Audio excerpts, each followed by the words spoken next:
सभी साथियों को हमारा सादर प्रणाम। हमने अपनी पिछली वीडियो में विंसर पब्लिकेशन द्वारा प्रत्येक वर्ष जो विंसर ईयरबुक निकाली जाती है, तो इस वर्ष विंसर ईयरबुक 2025 जो अभी मार्केट में अच्छे से आई भी नहीं है, उसकी हमने पूरे उत्तराखंड करंट अफेयर को मात्र एक 3 घंटे की वीडियो में ही आपको कवर कराया है।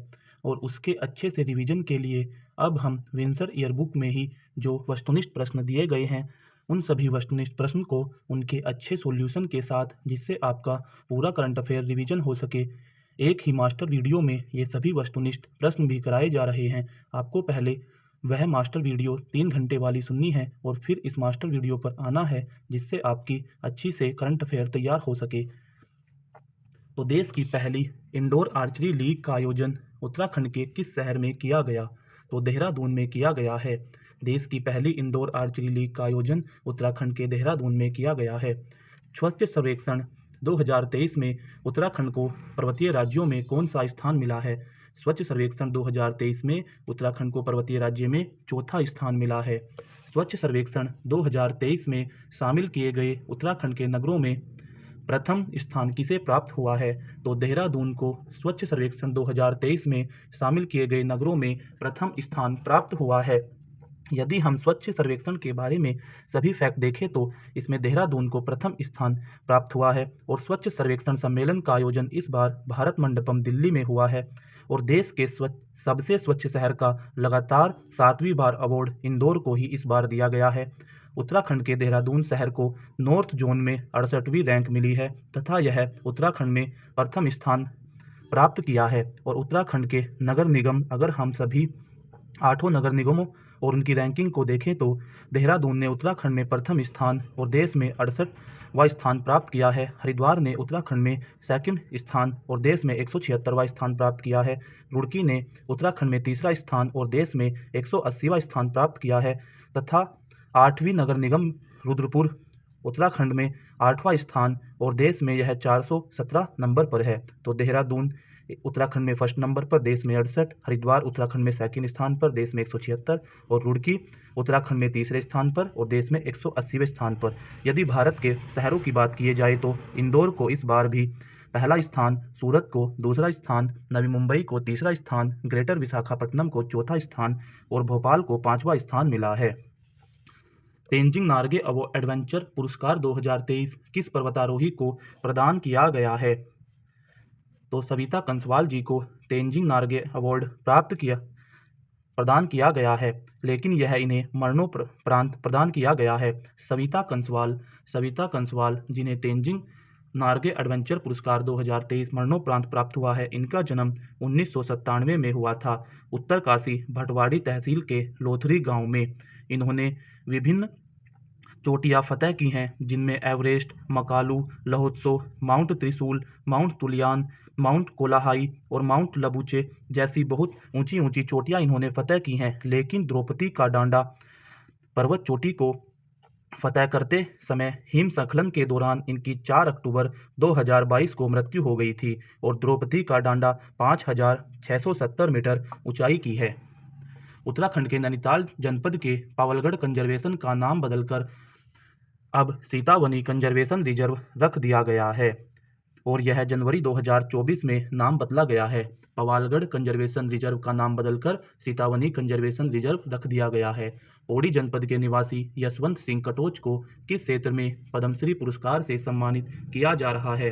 तो इन्हें शिक्षा और लेखन के लिए पद्मश्री पुरस्कार से सम्मानित किया गया है। यदि हम इस बार 2024 के सभी पद्म पुरस्कारों की बात करें तो इस बार कुल 132 पद्म पुरस्कार दिए गए हैं, जिसमें से 5 पद्म विभूषण, 17 पद्म भूषण, 110 पद्मश्री दिए गए हैं। और कुल 132 पद्म पुरस्कारों में से कुल 30 महिलाओं को पद्म पुरस्कार मिले हैं। डॉक्टर यशवंत सिंह कटोच जी को पद्मश्री पुरस्कार मिला है और यह शिक्षा और लेखन के साथ साथ एक इतिहासकार भी हैं। इनका मूल निवास मासो गांव मवालंस्यू चौंदकोट पौड़ी गढ़वाल में हुआ था और इनका जन्म 25 दिसंबर 1935 को हुआ था। इनका निवास मासो गांव मवालंशु पौड़ी गढ़वाल में है और इनका जन्म 27 दिसंबर 1935 को हुआ था। और इस बार कुल 132 कुल पद्म पुरस्कार दिए गए हैं, जिनमें 5 पद्म विभूषण, 17 पद्म भूषण, 110 पद्मश्री तथा कुल 30 महिलाओं को पद्म पुरस्कार मिले हैं। सराहनीय सेवा के लिए वर्ष 2024 में उत्तराखंड के इतने पुलिस कर्मियों को सम्मानित करने की घोषणा की गई है। तो 26 पुलिस कर्मियों को उत्तराखंड में सम्मानित करने की घोषणा की गई है। सराहनीय सेवा के लिए वर्ष 2024 में 26 पुलिस कर्मियों को सम्मानित करने की घोषणा की गई है। 26 जनवरी 2024 को गणतंत्र दिवस के परेड के अवसर पर यह सम्मान हुआ है। इसमें कुल 26 पुलिसकर्मियों को सम्मानित किया गया है, जिनमें से 3 को राज्यपाल उत्कृष्ट सेवा, 4 को उत्कृष्ट सेवा सम्मान और 19 को सराहनीय सेवा सम्मान मिला है। 19 को कुल 26 पुलिसकर्मी को सम्मानित किया गया है, जिनमें से 3 को राज्यपाल उत्कृष्ट सेवा, 4 को उत्कृष्ट सेवा सम्मान और 19 को सराहनीय सेवा सम्मान मिला है। यदि हम राज्यपाल उत्कृष्ट सेवा पदक जो 3 व्यक्तियों को मिला है उन्हें भी देखें तो विपिन चंद्र पंत जो कि सीओ चंपावत हैं, उन्हें राज्य उत्कृष्ट सेवा पदक, और उनके साथ में गजपाल सिंह रावत जो प्लाटून कमांडर हैं, और धनी लाल जो 40वीं वाहिनी पीएसी से संबंधित हैं और सीएम सुरक्षा में तैनात हैं। इन तीनों को राज्यपाल उत्कृष्ट सेवा पदक।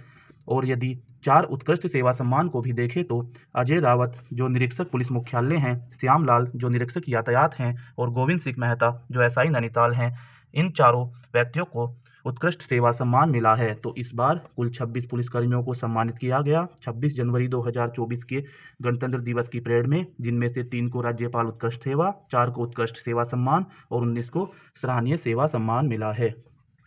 उत्तराखंड के पर्वतारोही राकेश पंत ने हाल ही में अफ्रीका की सबसे ऊंची किलिमंजारो चोटी पर विजय ध्वजा फहराई। राकेश पंत किस जनपद के निवासी हैं? यह उत्तराखंड के अल्मोड़ा के निवासी हैं। उत्तराखंड के अल्मोड़ा निवासी पर्वतारोही राकेश पंत ने हाल ही में अफ्रीका की सबसे ऊंची किलिमंजारो चोटी पर विजय ध्वजा फहराई है। उत्तराखंड में देश का पहला हिम तेंदुआ संरक्षण केंद्र बनाने की घोषणा की गई है। यह संरक्षण केंद्र राज्य में स्थित किस पार्क में बनाया जा रहा है? तो यह गंगोत्री नेशनल पार्क में बनाया जा रहा है। उत्तराखंड में देश का पहला हिम तेंदुआ संरक्षण केंद्र बनाने की जो घोषणा की गई है, यह गंगोत्री नेशनल पार्क में बनाया जा रहा है। सबका साथ सबका विकास के साथ समावेशी और सर्वस्पर्शी उद्देश्य वाले उत्तराखंड का वर्ष 2024-25 का बजट गरीब, युवा, अन्नदाता, नारी शक्ति पर केंद्रित है। इसे संक्षिप्त रूप में क्या नाम दिया गया है? तो ज्ञान, GYAN। जी यानी गरीब, वाई यानी युवा, ए यानी अन्नदाता और एन यानी नारी। तो गरीब, युवा, अन्नदाता और नारी को इस बार 2024-25 का बजट केंद्रित है। तो सबका साथ सबका विकास के साथ समावेशी और सर्वस्पर्शी उद्देश्य वाले उत्तराखंड का 2024-25 का बजट गरीब, युवा, अन्नदाता और नारी शक्ति पर केंद्रित है, जिसे शॉर्ट फॉर्म में ज्ञान भी कहते हैं। उत्तराखंड के डॉक्टर राकेश भट्ट, डॉक्टर लता पांडे और डॉक्टर संजय पांडे तथा जहूर आलम को किस पुरस्कार से सम्मानित किया गया है? तो इन्हें संगीत नाटक अकादमी पुरस्कार से सम्मानित किया गया है। यदि संगीत नाटक अकादमी पुरस्कार के अन्य फैक्ट को देखें तो 2 मार्च 2024 को संगीत नाटक अकादमी पुरस्कार से इन्हें सम्मानित किया गया है। डॉक्टर राकेश भट्ट इनका मूल निवास ऊखीमठ रुद्रप्रयाग है और रंगमंच और लोकगीत में इनका योगदान है तथा इनकी एक नाट्य संस्था भी है जिसका नाम उत्सव है। डॉक्टर संजय पांडे की बात करें तो इनका मूल निवास बागेश्वर है। इनका योगदान लोक कला और निष्पादन के यह शिक्षक रहे हैं। डॉक्टर लता पांडे की बात करें तो इनका मूल निवास अल्मोड़ा है और इनका योगदान संगीत की यह शिक्षिका हैं जो GIC श्रीनगर में पढ़ाती हैं तथा यह एक गायिका भी हैं। यदि जहूर आलम की बात करें तो यह वरिष्ठ रंगकर्मी हैं जो नैनीताल से संबंधित हैं। इनका मूल निवास भी नैनीताल ही है और इनका योगदान वरिष्ठ रंगकर्मी के रूप में है। उत्तराखंड की प्रथम महिला मुख्य सचिव कौन है? तो उत्तराखंड की प्रथम महिला मुख्य सचिव वर्तमान में श्रीमती राधा रतूड़ी जी हैं। यदि राधा रतूड़ी के बारे में और फैक्ट की बात करें तो 1988 बैच की यह IAS अधिकारी हैं। 1988 बैच की यह IAS अधिकारी हैं। उत्तराखंड की यह 18वीं मुख्य सचिव बनी है और उत्तराखंड की यह पहली महिला मुख्य सचिव भी बनी है। 17वें मुख्य सचिव डॉक्टर सुखवीर सिंह संधू की सेवानिवृत्ति के बाद राधा रतूड़ी जी उत्तराखंड की पहली महिला मुख्य सचिव और उत्तराखंड की कुल 18वीं मुख्य सचिव बनी हैं। और जो हमारे सुखवीर सिंह संधू जी हैं वह हमारे चुनाव आयुक्त बने हैं। केंद्रीय चुनाव आयुक्त में एक मुख्य चुनाव आयुक्त और 2 अन्य चुनाव आयुक्त होते हैं, तो 2 अन्य चुनाव आयुक्त के पद खाली थे, जिसमें से सुखवीर सिंह संधू भी एक चुने गए हैं। और उत्तराखंड के यदि प्रथम मुख्य सचिव की बात की जाए तो अजय विक्रम सिंह हमारे उत्तराखंड के प्रथम मुख्य सचिव थे। उत्तराखंड हाई कोर्ट की प्रथम महिला मुख्य न्यायाधीश कौन थी? तो रितु बहारी जी उत्तराखंड हाई कोर्ट की प्रथम महिला मुख्य न्यायाधीश थी और इनका जन्म 1962 में जालंधर पंजाब में हुआ था। यह पंजाब हरियाणा हाई कोर्ट की वरिष्ठ न्यायाधीश भी रही हैं और साथ ही यह उत्तराखंड उच्च न्यायालय की 13वीं मुख्य न्यायाधीश नियुक्त हुई थी और उत्तराखंड उच्च न्यायालय की प्रथम महिला मुख्य न्यायाधीश भी यही बनी थी। प्रथम महिला मुख्य न्यायाधीश और 13वीं मुख्य न्यायाधीश, और यह पंजाब हरियाणा हाई कोर्ट की वरिष्ठ न्यायाधीश भी रही हैं। जन्म 1962 में जालंधर पंजाब में हुआ था। उत्तराखंड देश का पहला ऐसा राज्य बन गया है जिसने नियमित मेडिकल ड्रोन सेवा शुरू की है। यह सेवा राज्य के किस संस्थान ने शुरू की है? तो एम्स ऋषिकेश ने यह सेवा शुरू की है। उत्तराखंड देश का ऐसा पहला राज्य बन गया है जिसने नियमित मेडिकल ड्रोन सेवा शुरू की है और यह सेवा राज्य के एम्स ऋषिकेश में शुरू की गई है। शिक्षा के क्षेत्र में उत्कृष्ट कार्य करने वाले शिक्षकों को दिया जाने वाला शैलेश मटियानी पुरस्कार वर्ष 2023 के लिए कितने शिक्षकों को दिया गया है? तो 17 शिक्षकों को वर्ष 2023 के लिए शैलेश मटियानी पुरस्कार दिया गया था, जिसमें से 11 प्राथमिक शिक्षक थे, 5 माध्यमिक शिक्षक थे और 1 प्रशिक्षण संस्थान से संबंधित है। 2023 में 17 शिक्षकों को 11 प्राथमिक, 5 माध्यमिक शिक्षक, 1 प्रशिक्षण संस्थान से संबंधित। और यदि वर्ष 2022 की बात करें तो वर्ष 2022 में भी 17 शिक्षकों को ही शैलेश मटियानी पुरस्कार दिया गया था। सतत विकास लक्ष्य 2022-23 की रैंकिंग में देहरादून जनपद को दूसरा स्थान प्राप्त हुआ। प्रथम स्थान किस जनपद को मिला? तो प्रथम स्थान नैनीताल जनपद को मिला है। सतत विकास लक्ष्य 2022-23 की रैंकिंग में देहरादून जनपद को दूसरा स्थान और प्रथम स्थान नैनीताल जनपद को मिला है। यह रिपोर्ट जारी करने वाली संस्था को अगर देखें तो centre for public policy and good governance यह रिपोर्ट जारी करती है CPPGG और इस रिपोर्ट का आधार 2019-20 से 2022-23 तक राज्य के 13 जनपदों में भूखमरी, गरीबी व बीमारियों से लड़ने की योजनाओं में प्रगति के आधार पर यह रिपोर्ट जारी की जाती है। इसमें इस बार सबसे अच्छे जनपद नैनीताल रहे हैं, जो राज्य में पहले स्थान पर और देश में 77वें स्थान पर है, और देहरादून उत्तराखंड में दूसरे स्थान पर और देश में 75वें स्थान पर है। यदि इसी रैंकिंग में सबसे पिछड़े जनपद की बात की जाए तो उधम सिंह नगर उत्तराखंड में सबसे पिछड़ा जनपद के रूप में और देश में 60वें स्थान पर है, और हरिद्वार उत्तराखंड में दूसरे सबसे पिछड़े जनपद के रूप में है। तो हमने देखा कि सतत विकास लक्ष्य 2022-23 की रैंकिंग में नैनीताल को पहला स्थान और देहरादून जनपद को दूसरा स्थान मिला है। यह report centre for public policy and good governance संस्था जारी करती है और इसका आधार 2019-20 से 2022-23 तक राज्य के 13 जनपदों में भूखमरी, गरीबी व बीमारियों से लड़ने की योजनाओं में प्रगति को देखते हुए जारी किया जाता है। सबसे अच्छे जनपद उत्तराखंड में पहले स्थान पर नैनीताल, जो देश में 77वें स्थान पर है, और उत्तराखंड में दूसरे स्थान पर देहरादून जिला, जो देश में 75वें स्थान पर है। सबसे पिछड़े जिलों की बात करें तो उधम सिंह नगर सबसे पिछड़ा जिला और हरिद्वार दूसरे नंबर का सबसे पिछड़ा जिला है। किस गढ़वाली कवि और लेखक को राज्य सरकार की ओर से भैरव दत्त धूलिया पुरस्कार से सम्मानित किया गया है?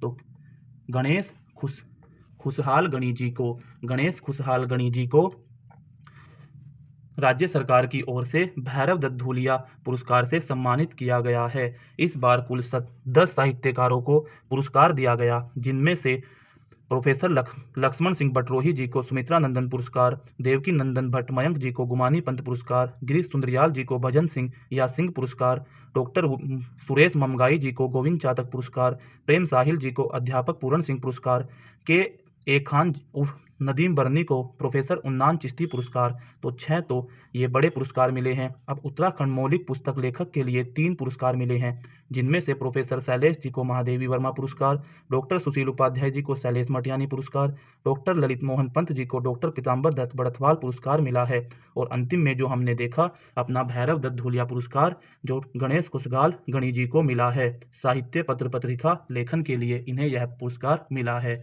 इस बार कुल 10 साहित्य पुरस्कार, जिसमें हमने सभी आपको बता दिए हैं। मौसम संबंधी सटीक जानकारी के लिए उत्तराखंड में तीसरा डॉपलर रडार कहाँ लगाया गया है? तो तीसरा डॉपलर रडार हमारा लैंसडाउन में लगाया गया है। तो 23 फरवरी 2023 को उत्तराखंड के लैंसडाउन पौड़ी गढ़वाल में राज्य के तीसरे डॉपलर रडार के रूप में लैंसडाउन में तीसरा डॉपलर रडार लगा है और केंद्रीय पृथ्वी विज्ञान मंत्री किरण रिजिजू द्वारा इसका लोकार्पण हुआ है। यदि राज्य में प्रथम और दूसरे डॉपलर रडार की बात की जाए तो प्रथम डॉपलर रडार मुक्तेश्वर नैनीताल में है और दूसरा डॉपलर रडार सुरकंडा टिहरी में लगा हुआ है। राज्यसभा के लिए निर्विरोध निर्वाचित हुए महेंद्र भट्ट किस विधानसभा क्षेत्र से संबंधित रहे हैं? तो महेंद्र भट्ट जी जो अनिल बलूनी जी के सेवानिवृत्ति के बाद राज्यसभा सांसद के रूप में मनोनीत हुए हैं, वह बद्रीनाथ विधानसभा क्षेत्र से भी संबंधित रहे हैं और अनिल बलूनी जी इस बार पौड़ी से सांसद बन गए हैं और इस बार 5 सांसदों में से 2 सांसद परिवर्तित हुए हैं। हरिद्वार से डॉक्टर रमेश चंद पोखरियाल जी की जगह इस बार डॉक्टर त्रिवेंद्र सिंह रावत जी सांसद बने हैं और पौड़ी से डॉक्टर तीरथ सिंह रावत जी की जगह इस बार डॉक्टर अनिल बलूनी जी सांसद बने हैं। अनिल बलूनी जी राज्यसभा से सेवानिवृत्त हुए थे और यह अब पौड़ी लोकसभा क्षेत्र से सांसद बन गए हैं तथा अनिल बलूनी जी के स्थान पर महेंद्र भट्ट जी हमारे तीसरे राज्यसभा सांसद के रूप में राज्यसभा या संसद पहुंचे हैं। उत्तराखंड भाषा संस्थान की ओर से प्रदान किया जाने वाला उत्तराखंड गौरव सम्मान कितने साहित्यकारों को प्रदान किया गया है? तो यह 10 साहित्यकारों को प्रदान किया गया है। तो उत्तराखंड साहित्य गौरव सम्मान 2024 इस बार 10 साहित्यकारों को प्रदान किया गया है और यह आयोजन देहरादून में हुआ था और इसमें कुल 10 साहित्यकारों को पुरस्कार दिया गया था, जिसमें हमने सभी का आपको पहले नाम बता दिया है। एक बार दोबारा देखें तो प्रोफेसर लक्ष्मण सिंह बटरोही पुरस्कार प्रोफेसर लक्ष्मण सिंह बटरोही जी को सुमित्रा नंदन पुरस्कार, देवकी नंदन भट्ट मयंक जी को गुमानी पंत पुरस्कार, गिरीश सुंदरियाल जी को भजन सिंह यासिंग पुरस्कार, डॉक्टर सुरेश ममगाई को गोविंद चातक पुरस्कार, प्रेम साहिल को अध्यापक पूरण सिंह पुरस्कार, के खान या उर्फ नदीम बर्नी जी को प्रोफेसर उन्नान चिश्ती पुरस्कार। उत्तराखंड मौलिक पुस्तक लेखक के लिए भी 3 पुरस्कार मिले हैं। प्रोफेसर शैलेश जी को महादेवी वर्मा पुरस्कार, डॉक्टर सुशील उपाध्याय जी को शैलेश मटियानी पुरस्कार, डॉक्टर ललित मोहन पंत जी को डॉक्टर पीताम्बर दत्त पड़थवाल पुरस्कार और एक अंतिम साहित्य पत्रिका लेखन के लिए हमने पहले भी देख के आए हैं हम गणेश खुगसाल गणी जी को भैरव दत्त धोलिया पुरस्कार। तो इस बार उत्तराखंड भाषा संस्थान की ओर से 10 साहित्यकारों को उत्तराखंड गौरव सम्मान 2023 दिया गया है, जो आयोजन देहरादून में हुआ था और हमने सब 10 के 10 साहित्यकारों के नाम भी अभी देखे हैं। उत्तराखंड के किस खास समुदाय को समान नागरिक संहिता कानून के दायरे से बाहर रखा गया है? तो अनुसूचित जनजाति एसटी को समान नागरिक संहिता कानून से बाहर रखा गया है। यदि हम समान नागरिक संहिता कानून की उत्तराखंड में बात करें तो समान नागरिक संहिता कानून लागू करने वाला उत्तराखंड देश में स्वतंत्रता के बाद पहला राज्य बन गया है। इससे पहले केवल गोवा ही था, लेकिन स्वतंत्रता के बाद हम पहले राज्य बन गए हैं और यह एक ऐसा कानून होता है जो देश के सभी नागरिकों पर उनके धर्म, लिंग, जाति, समुदाय की परवाह किए बिना समान रूप से लागू किया जाता है। उत्तराखंड में समान नागरिक संहिता कमेटी का गठन 27 मई 2022 को हुआ था। कमेटी ने अपनी रिपोर्ट 2 फरवरी 2024 को सौंपी थी। सदन में यह विधेयक पेश 6 फरवरी 2024 को हुआ था। और यदि उत्तराखंड समान नागरिक संहिता की विशेषताओं को देखें तो विवाह के लिए इसमें लड़के की उम्र 21 वर्ष और लड़की की उम्र 18 वर्ष निर्धारित की गई है। इसमें तलाक, विवाह पंजीकरण, वसीयत, लिव इन रिलेशन और अन्य भी बहुत सारे प्रावधान किए गए हैं और इससे संबंधित कुछ वाद भी हो रहे हैं। तो हमने देखा कि अनुसूचित जनजाति को इससे बाहर रखा गया है। उत्तराखंड के किस यूट्यूबर को प्रधानमंत्री नरेंद्र मोदी ने बेस्ट नैनो क्रिएटर पुरस्कार से सम्मानित किया है? तो हमारे पीयूष पुरोहित जी जो हमारे चमोली से संबंधित हैं, उन्हें प्रधानमंत्री मोदी जी द्वारा बेस्ट नैनो क्रिएटर पुरस्कार से सम्मानित किया गया है। तो 8 मार्च 2023 को दिल्ली में एक आयोजन हुआ था डिजिटल इंडिया प्रतियोगिता के नाम से। उसमें प्रधानमंत्री जी द्वारा नैनो क्रिएटर अवार्ड हमारे पीयूष पुरोहित जी को मिला है, जो चमोली जिले से संबंधित हैं। आर्थिक सर्वेक्षण रिपोर्ट 2023-24 के अनुसार उत्तराखंड में प्रति व्यक्ति औसत आय कितनी है? तो 2023-24 में उत्तराखंड में प्रति व्यक्ति औसत आय देखें तो 2,60,201 रुपये उत्तराखंड में 2023-24 में प्रति व्यक्ति औसत आय है। 2023-24 में 2,60,201 रुपये और 2022-23 में यह 2,33,000 थी। 2022-23 के 2,33,000 से 2023-24 में 2,60,201 तक 12% की वृद्धि हुई है। यदि भारत की प्रति व्यक्ति औसत आय देखें तो 2023-24 में यह 1,85,854 है, जो 2022-23 में 1,72,276 थी। इसमें वृद्धि 22-23 से 23-24 तक 7.9% की हुई है और उत्तराखंड में 12% की हुई है। इस बार 2,60,201 है और पिछली बार 2,33,000 थी। आर्थिक सर्वेक्षण रिपोर्ट 2023-24 के अनुसार उत्तराखंड के किस जनपद में प्रति व्यक्ति आय सबसे कम है? तो रुद्रप्रयाग में हमारा प्रति व्यक्ति आय सबसे कम है। रुद्रप्रयाग की प्रति व्यक्ति आय 93,160 रुपये मात्र है।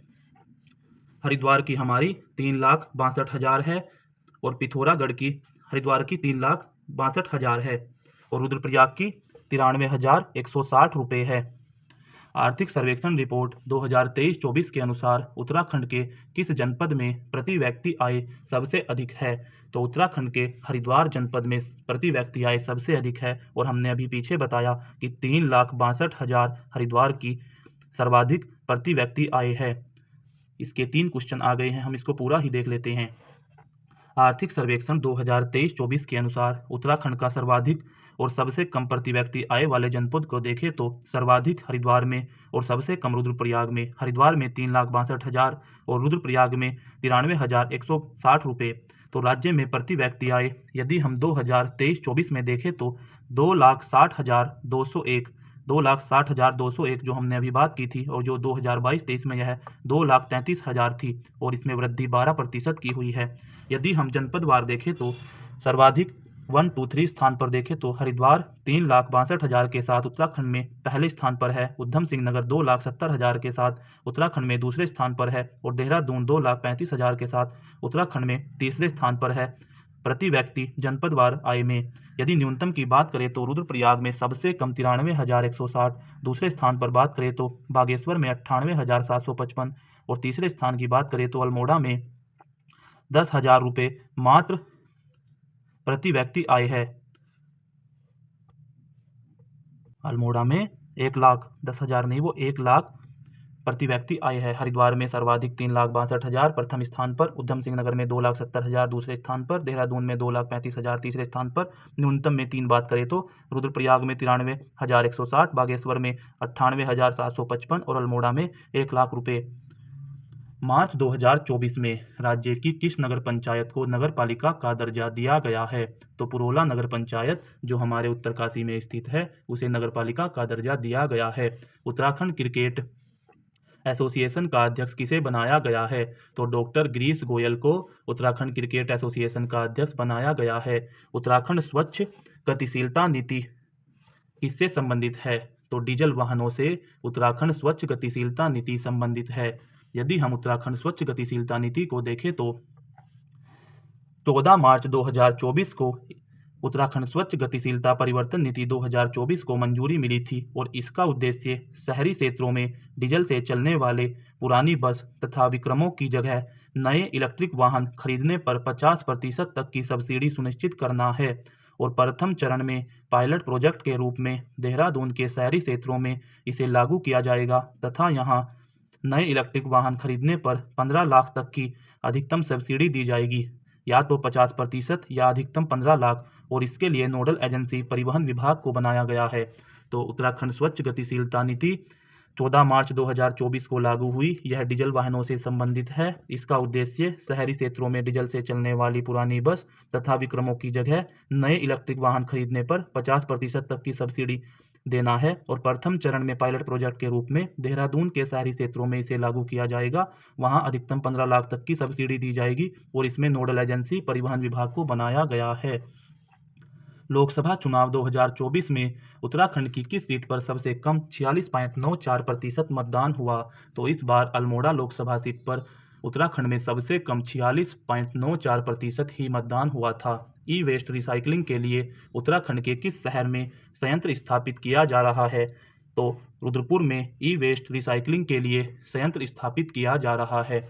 लोकसभा चुनाव में उत्तराखंड की किस सीट पर सबसे कम मतदान हुआ है? हमने अभी देखा 46.94% मतदान के साथ अल्मोड़ा में सबसे कम मतदान हुआ है। उत्तराखंड के किस राजनीतिज्ञ को राज्यसभा का सांसद चुना गया है? यह भी प्रश्न हम ऊपर देख के आए हैं। महेंद्र भट्ट जी को हमारे तीसरे राज्यसभा सांसद के रूप में चुना गया है। अनिल बलूनी जी 6 साल में सेवानिवृत्त हुए थे और इन्हें पौड़ी लोकसभा सीट से टिकट मिला था और यह अब पौड़ी लोकसभा सीट से सांसद हैं और इनसे पहले पौड़ी से तीरथ सिंह रावत सांसद थे। और हमने बताया कि हरिद्वार से भी रमेश पोखरियाल निशंक जी की जगह अब त्रिवेंद्र सिंह रावत सांसद हैं और महेंद्र भट्ट जी बद्रीनाथ विधानसभा क्षेत्र से संबंधित है यह और भाजपा के प्रदेश अध्यक्ष भी हैं और इन्हें अब राज्यसभा सांसद चुना गया है। उत्तराखंड के एक जाने माने व्यक्ति प्रहलाद मेहरा का हाल ही में निधन हो गया है। वे किस क्षेत्र से जुड़े थे? तो लोक संगीत से जुड़े थे। उत्तराखंड के जाने माने व्यक्ति प्रहलाद मेहरा लोक संगीत से जुड़े थे। हर 10 वर्ष में आयोजित की जाने वाली अस्कोट अराकोट यात्रा की थीम इस बार क्या थी? तो स्रोत से संगम इस बार हमारी अस्कोट अराकोट यात्रा की थीम थी। इसको हम पूरा समझेंगे क्योंकि यह 2024 में इस बार छठी अस्कोट अराकोट यात्रा हुई है तो इम्पोर्टेंट हो सकती है। तो इस बार 25 मई से 8 जुलाई 2024 के बीच छठी अस्कोट अराकोट यात्रा संपन्न हुई है और इसकी थीम स्रोत से संगम थी।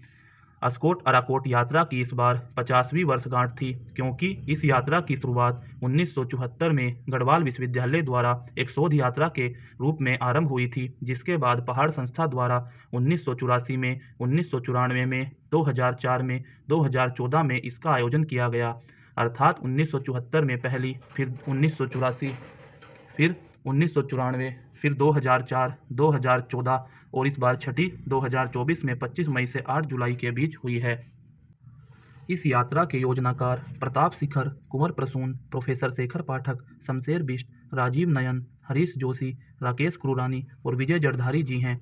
यह यात्रा पिथौरागढ़ के अस्कोट से शुरू होकर उत्तरकाशी के अराकोट तक लगभग 1150 किलोमीटर की पैदल पर्यावरणीय यात्रा है। इस यात्रा का आयोजन प्रत्येक 10 वर्ष बाद होता है और इस यात्रा का उद्देश्य पहाड़ों, गांवों और उनकी संस्कृति के बारे में जानकारी प्राप्त करना तथा वन सुरक्षा, विकेंद्रीकरण, युवाओं का पलायन, वन्य जीवों की सुरक्षा के प्रति लोगों का ध्यान आकर्षित करना है। और हमने बताया कि 5वीं अस्कोट अराकोट यात्रा 2024 में की गई थी और उसके बाद 2024 में इस बार 25 मई से 8 जुलाई 2024 तक छठी अस्कोट अराकोट यात्रा हुई है, जिसकी थीम स्रोत से संगम थी।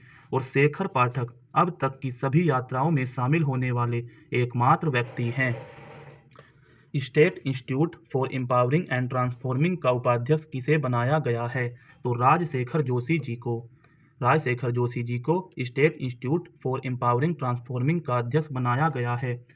राजशेखर जोशी जी देवीधुरा चंपावत निवासी हैं, जिन्हें बेहतर नियोजन प्रणाली, प्रभावी नीति, कुशल व प्रभावी उपयोग हेतु वर्तमान में सेतु का उपाध्यक्ष बनाया गया है। और सेतु की फुल फॉर्म देखें तो state institute for empowering and transforming Uttarakhand है। और सेतु का कार्य जैसे केंद्र में नीति आयोग का कार्य है, सेतु का राज्य में ऐसा ही कार्य होता है। नवाचारों को प्रोत्साहन देने और पेटेंट फाइल करने में उत्तराखंड को देश में कौन सा स्थान मिला है? तो उत्तराखंड को 8वां स्थान मिला है। नवाचारों को प्रोत्साहन देने और पेटेंट फाइल करने में उत्तराखंड को देश में 8वां स्थान मिला है।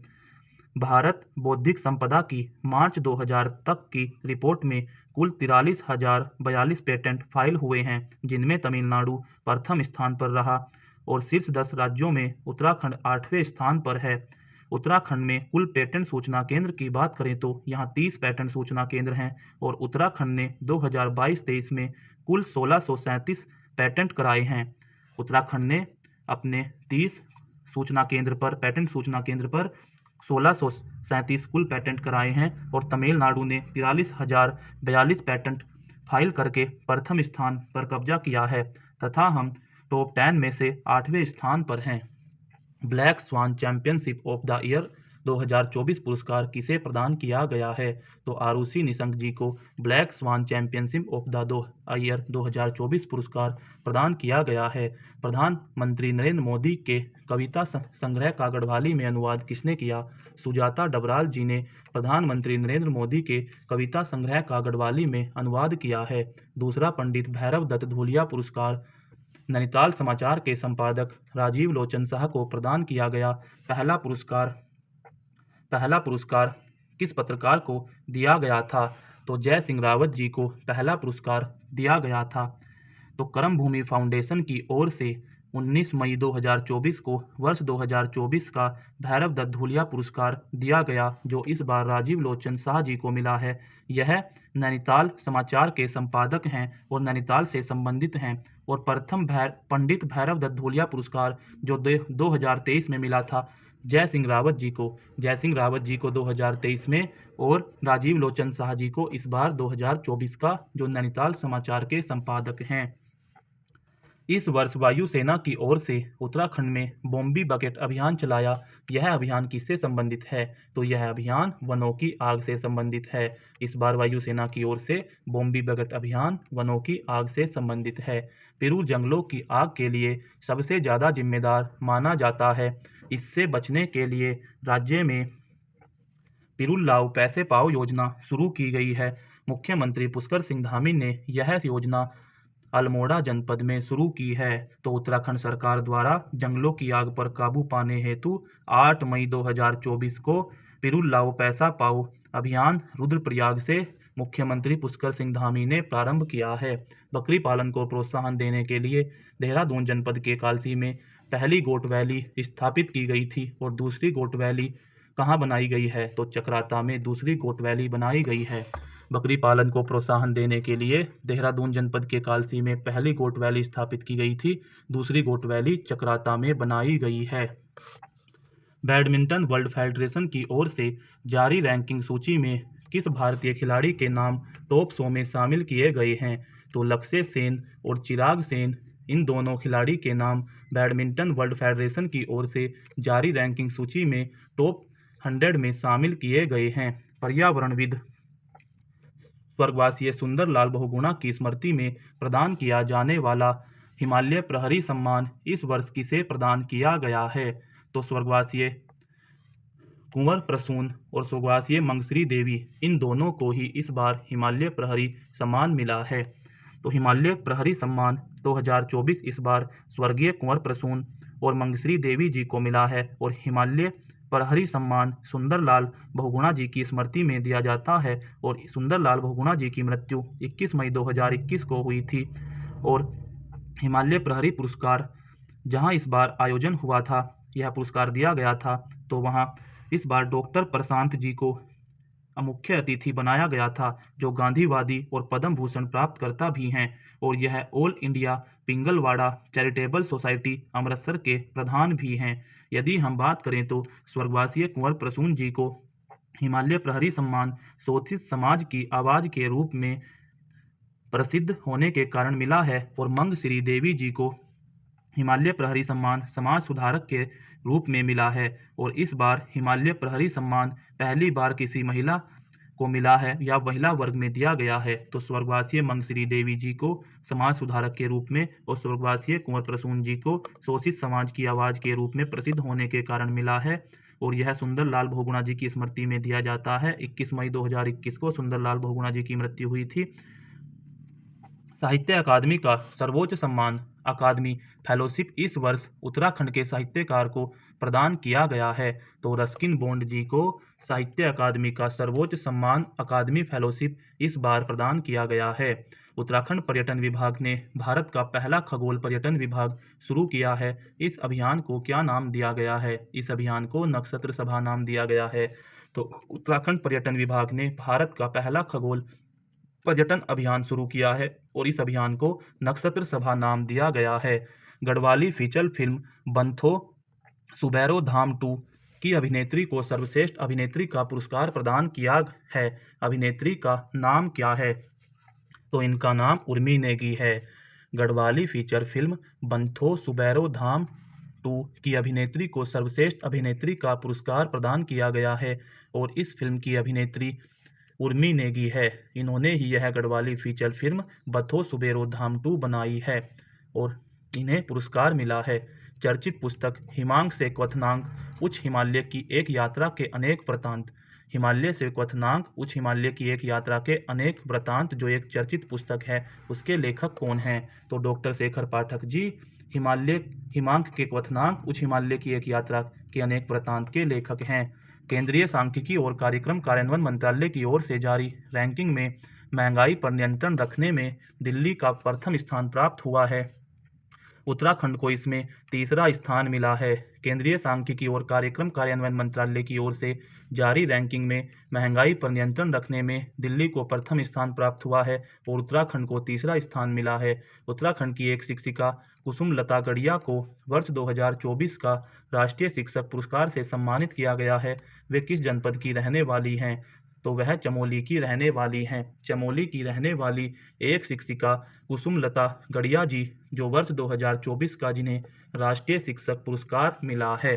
राज्य सरकार द्वारा शिक्षा के क्षेत्र में दिया जाने वाला शैलेश मटियानी पुरस्कार वर्ष 2024 में कितने शिक्षकों को प्रदान किया गया है?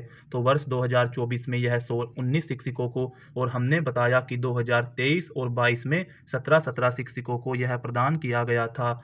2024 के लिए 19 शिक्षकों को और 23 और 22 के लिए 17 शिक्षकों को शैलेश मटियानी पुरस्कार प्रदान किया गया था। राज्य पर्यटन विभाग ने किन 2 ट्रैकों को वर्ष 2024 के लिए ट्रैक ऑफ द ईयर घोषित किया है? तो पिंडारी ग्लेशियर और शिमला पास को पिंडारी ग्लेशियर और सरुताल को वर्ष 2024 के लिए ट्रैक ऑफ द ईयर घोषित किया है। अगस्त 2024 में उत्तराखंड के पिंडारी ग्लेशियर और सरुताल को ट्रैक ऑफ द ईयर घोषित किया है। यदि हम शिमला दर्रा और सरुताल को किया गया है और हमारा शिमला दर्रा ब्यास और दारमा घाटी को जोड़ता है जो पिथौरागढ़ में है और सरुताल बड़कोट तहसील उत्तरकाशी में है। राज्य पर्यटन विभाग ने शिमला दर्रा और सरुताल को ट्रैक ऑफ द ईयर 2024 के लिए घोषित किया है। शिमला दर्रा दारमा और व्यास घाटी को जोड़ता है जो पिथौरागढ़ में है और सरुताल बड़कोट तहसील उत्तरकाशी में है। महिला सशक्तिकरण और बाल विभाग की ओर से वर्ष 2024 में कितनी महिलाओं को तिलु रोतेली पुरस्कार से सम्मानित किया गया है? तो 13 महिलाओं को इस बार तिलु रोतेली पुरस्कार से सम्मानित किया गया है। तो 8 अगस्त 2024 को 13 महिलाओं को तिलु रोतेली पुरस्कार से सम्मानित किया गया है। और 8 अगस्त को ही यह पुरस्कार क्यों दिया जाता है? तो तिलु रोतेली की जयंती 8 अगस्त को है, इसलिए 8 अगस्त को तिलु रोतेली जी की जयंती पर यह पुरस्कार दिया जाता है।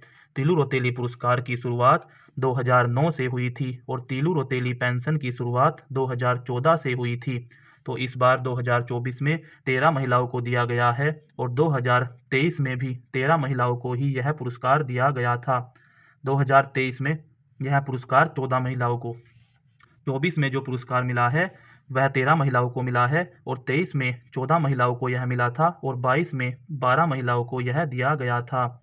तो हमने देखा कि 24 में यह पुरस्कार 13 महिलाओं को मिला है, 23 में यह पुरस्कार 2023 में 14 महिलाओं को मिला था और 2022 में यह 12 महिलाओं को मिला है। 8 अगस्त को इसलिए दिया जाता है क्योंकि तिलु रोतेली जी की जयंती के उपलक्ष्य में दिया जाता है और तिलु रोतेली पुरस्कार की शुरुआत 2009 में हुई और तिलु रोतेली पेंशन की शुरुआत 2014 में हुई। महिला सशक्तिकरण और बाल विभाग की ओर से वर्ष 2024 में कितनी महिलाओं को आंगनवाड़ी पुरस्कार से सम्मानित किया गया? तो 32 महिलाओं को इस बार महिला सशक्तिकरण और बाल विभाग की ओर से वर्ष 2024 में आंगनवाड़ी पुरस्कार से सम्मानित किया गया है। केंद्र सरकार की अमृत योजना 2 के तहत उत्तराखंड के कितने शहरों के लिए GIS बेस्ट मास्टर प्लान तैयार किया जाएगा? तो 23 शहरों के लिए केंद्र सरकार की अमृत योजना 2 के तहत उत्तराखंड के 23 शहरों के लिए GIS बेस्ट मास्टर प्लान तैयार किया जाएगा। राज्य के किस जिला मुख्यालय में साइंस एंड इको पार्क बनाने की घोषणा की गई है? तो पौड़ी मुख्यालय में, राज्य के पौड़ी जिला मुख्यालय में साइंस एंड इको पार्क बनाने की घोषणा की गई है। 21 से 23 अगस्त 2024 तक गैरसैंण में आयोजित राज्य विधानसभा के सत्र में कुल कितने विधेयक सदन में पेश किए गए? तो 7 विधेयक पेश किए गए। 21 से 23 अगस्त 2024 तक गैरसैंण में आयोजित राज्य विधानसभा के सत्र में 7 विधेयक सदन में पेश किए गए। उत्तराखंड के 4 खिलाड़ियों ने पेरिस ओलंपिक में हिस्सा लिया। राज्य की सरकार ने प्रत्येक खिलाड़ी को कितनी प्रोत्साहन राशि प्रदान की है? प्रत्येक खिलाड़ी को 50 लाख रुपए प्रोत्साहन राशि मिली है। तो इस बार राज्य से 4 खिलाड़ी ओलंपिक के लिए क्वालिफाई हुए थे, ओलंपिक में गए थे। उनमें लक्ष्य सेन बैडमिंटन से संबंधित हैं, परमजीत सिंह बिष्ट एक एथलीट हैं, सूरज पंवार 20 किलोमीटर वॉक रेस से संबंधित हैं और अंकिता दयानी एकमात्र महिला खिलाड़ी के रूप में पेरिस ओलंपिक में गई थी और वन्ना कटारिया के बाद ओलंपिक में शामिल होने वाली यह उत्तराखंड की दूसरी महिला खिलाड़ी हैं। अंकिता दयानी को पंचकुला हरियाणा में हुई नेशनल स्टेट एथलेटिक्स में अंकिता ने गोल्ड मेडल जीता था, इसलिए उन्हें यह ओलंपिक का टिकट मिला था और निर्वाचन आयोग द्वारा अंकिता दयानी को ब्रांड एम्बेसडर भी घोषित किया गया है। और यदि हम परमजीत सिंह बिष्ट की बात करें तो यह भारतीय नौसेना में हैं और इन्होंने जापान में आयोजित एशियन चैंपियनशिप में बेहतरीन प्रदर्शन के कारण पेरिस ओलंपिक में प्रवेश पाया था। लक्ष्य सेन हम सबको पता ही है, बैडमिंटन के प्रचलित खिलाड़ी हैं और सूरज पंवार 20 किलोमीटर वॉक रेस से संबंधित हैं। तो 4 खिलाड़ी जिनमें लक्ष्य सेन बैडमिंटन, परमजीत सिंह बिष्ट एथलीट और भारतीय नौसेना में हैं, सूरज पंवार 20 किलोमीटर वॉक रेस से संबंधित हैं और अंकिता दयानी, ये 4 व्यक्ति पेरिस ओलंपिक 2024 में गए थे और सरकार ने 50 लाख रुपए की प्रोत्साहन राशि इन्हें ओलंपिक में हिस्सा लेने के लिए दी है। वन विभाग की रिसर्च विंग ने 114 वर्षों के बाद आर्किड टिट नामक दुर्लभ तितली की खोज की। यह खोज कहाँ की गई? तो ज्योली कोट नैनीताल में यह खोज की गई है। ज्योली कोट नैनीताल में वन विभाग की रिसर्च विंग ने 114 वर्षों बाद आर्किड टिट नामक दुर्लभ तितली की खोज की है। स्वतंत्रता दिवस के अवसर पर राज्य के कितने पुलिस कर्मचारियों और अधिकारियों को राष्ट्रपति पदक से नवाजा गया है? तो 7 पुलिसकर्मियों और अधिकारियों को राष्ट्रपति पदक से नवाजा गया है। 1 जुलाई 2024 को पूरे देश में 3 नए आपराधिक कानून लागू हुए। इन कानून के तहत उत्तराखंड में पहला मुकदमा कहां दर्ज किया गया? तो ज्वालापुर हरिद्वार में पहला मुकदमा दर्ज किया गया। 1 जुलाई 2024 को पूरे देश में 3 नए आपराधिक कानून लागू हुए। इन कानून के तहत उत्तराखंड में पहला मुकदमा ज्वालापुर हरिद्वार में दर्ज किया गया। अंकिता दयानी उत्तराखंड की पहली महिला एथलीट बन गई हैं जिन्होंने ओलंपिक में हिस्सा लिया। अंकिता दयानी किस जनपद की निवासी हैं? तो अंकिता दयानी हमारी पौड़ी गढ़वाल की निवासी हैं और हमने पहले ही अंकिता दयानी के बारे में डिस्कस किया है कि पेरिस ओलंपिक में महिला वर्ग में उत्तराखंड का प्रतिनिधित्व करने वाली एकमात्र महिला खिलाड़ी अंकिता दयानी ही हैं और यह प्रथम महिला एथलीट भी हैं और वन्ना कटारिया के बाद ओलंपिक में शामिल होने वाली यह उत्तराखंड की दूसरी महिला खिलाड़ी हैं और इन्हें पंचकुला हरियाणा में हुई नेशनल स्टेट एथलेटिक्स में अंकिता ने गोल्ड मेडल जीता था और निर्वाचन आयोग द्वारा अंकिता दयानी को ब्रांड एम्बेसडर भी घोषित किया गया है। नीति आयोग द्वारा जारी सतत विकास लक्ष्य सूचकांक में उत्तराखंड को केरल के साथ प्रथम स्थान मिला। पिछले वर्ष उत्तराखंड किस स्थान पर था? पिछले वर्ष उत्तराखंड तीसरे स्थान पर था और इस वर्ष नीति आयोग द्वारा जारी 2023-24 की SDG या सतत विकास लक्ष्य रैंकिंग में उत्तराखंड प्रथम स्थान पर है। पिछले वर्ष यह तीसरे स्थान पर था और इस बार उत्तराखंड और केरल को 79 अंकों के साथ प्रथम स्थान पर संयुक्त रूप से रखा गया है। तमिलनाडु को 78 अंकों के साथ दूसरे स्थान पर और गोवा को 77 अंकों के साथ तीसरे स्थान पर रखा गया है और अंतिम स्थान इस बार बिहार को मिला है। 2023-24 में 71 अंक और 20-21 में 66 अंक। तो हमने देखा कि नीति आयोग द्वारा इस बार उत्तराखंड को केरल के साथ पहले स्थान पर रखा गया है और पिछले वर्ष तीसरे स्थान पर था और उत्तराखंड और केरल को इस बार 79 अंक मिले हैं। तमिलनाडु दूसरे स्थान पर है, उसे 78 अंक मिले हैं और गोवा जो तीसरे स्थान पर है उसे 77 अंक मिले हैं और अंतिम स्थान पर बिहार है। उत्तराखंड की किस शख्सियत को लंदन में ग्लोबल ब्रिलियंस अवार्ड से सम्मानित किया गया है? तो नरेंद्र सिंह नेगी जो उत्तराखंड की एक प्रमुख शख्सियत हैं, उन्हें लंदन में ग्लोबल ब्रिलियंस अवार्ड से सम्मानित किया गया है। उत्तराखंड ने सतत पर्यावरण उत्पाद सूचकांक जारी किया है। सतत पर्यावरण उत्पाद सूचकांक जारी किया है? उत्तराखंड से पहले किस राज्य ने जीईपी सूचकांक जारी किया है? तो किसी ने नहीं किया है, उत्तराखंड ही जीईपी सूचकांक जारी करने वाला पहला राज्य बना है। सतत पर्यावरण उत्पाद सूचकांक, ये जीडीपी के जैसे ही उत्तराखंड ने जीईपी सूचकांक निकाला है और ऐसा सूचकांक निकालने वाला उत्तराखंड पहला राज्य बना है। उत्तराखंड के किस जाबाज को राष्ट्रपति ने वीरता पदक प्रदान कर सम्मानित किया? उत्तराखंड के किस जाबाज को राष्ट्रपति ने वीरता पदक प्रदान कर सम्मानित किया? तो मेजर रविंद्र सिंह रावत, मेजर सचिन नेगी और मेजर दिग्विजय सिंह रावत, इन तीनों को ही राष्ट्रपति ने वीरता पदक प्रदान करके सम्मानित किया है। Major Ravindra Singh Rawat, major Sachin Negi, major Digvijay Singh Rawat, तीनों को ही श्रीमती राष्ट्रपति द्रौपदी मुर्मू जी ने वीरता पदक प्रदान करके सम्मानित किया है। पर्यावरण, वन, जलवायु परिवर्तन के क्षेत्र में उल्लेखनीय योगदान के लिए किस वैज्ञानिक को लंदन यूनिवर्सिटी की ओर से फेलोशिप अवार्ड प्रदान किया गया है? तो डॉक्टर जेसी कुनियाल जी को।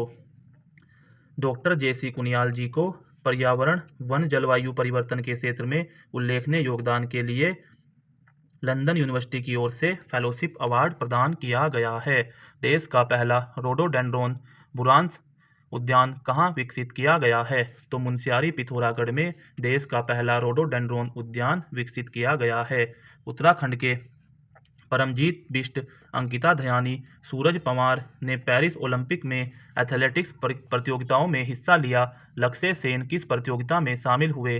तो लक्ष्य सेन बैडमिंटन में शामिल हुए थे। और हमने देखा अंकिता दयानी एक एथलीट हैं और सूरज पंवार वॉक रेस से संबंधित हैं। सूरज पंवार वॉक संबंधित हैं। तो हमने देखा लक्ष्य सेन बैडमिंटन, परमजीत सिंह बिष्ट एथलीट, सूरज पंवार 20 किलोमीटर वॉक रेस और अंकिता दयानी भी एथलीट हैं। जरूरतमंदों को आयोडीन युक्त नमक उपलब्ध करवाने के लिए मुख्यमंत्री पुष्कर सिंह धामी ने नमक पोषण योजना का शुभारंभ 6 जुलाई 2024 को कहां से किया है? तो देहरादून में श्री धामी जी ने 8 रुपये प्रति माह की दर से जरूरतमंदों को आयोडीन युक्त नमक उपलब्ध करवाने के लिए नमक पोषण योजना का शुभारंभ 6 जुलाई 2024 को देहरादून से किया है। वर्ष 2022 में केंद्र सरकार द्वारा शुरू की गई PM school for rising India कार्यक्रम के तहत उत्तराखंड के कितने पुराने स्कूलों को पीएम श्री के तहत विकसित किया जा रहा है?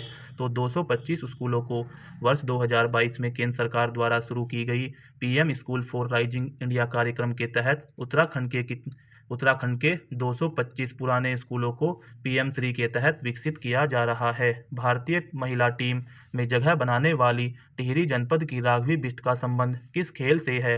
तो इनका संबंध क्रिकेट से है। भारतीय महिला टीम में जगह बनाने वाली टिहरी जनपद की राघवी बिष्ट का संबंध क्रिकेट से है। मुख्यमंत्री पुष्कर सिंह धामी ने हाल ही में दिल्ली में राजीव रंजन सिंह की पुस्तक वो 17 दिन का लोकार्पण किया है। यह पुस्तक किस घटना पर आधारित है? तो यह पुस्तक सिलक्यारा टनल हादसे पर आधारित है और यह करंट अफेयर में बहुत इंपॉर्टेंट विषय है, इसलिए हम इसे विस्तार से देखते हैं। सिलक्यारा सुरंग पर आधारित पुस्तक वो 17 दिन राजीव रंजन सिंह जी के द्वारा लिखी गई है।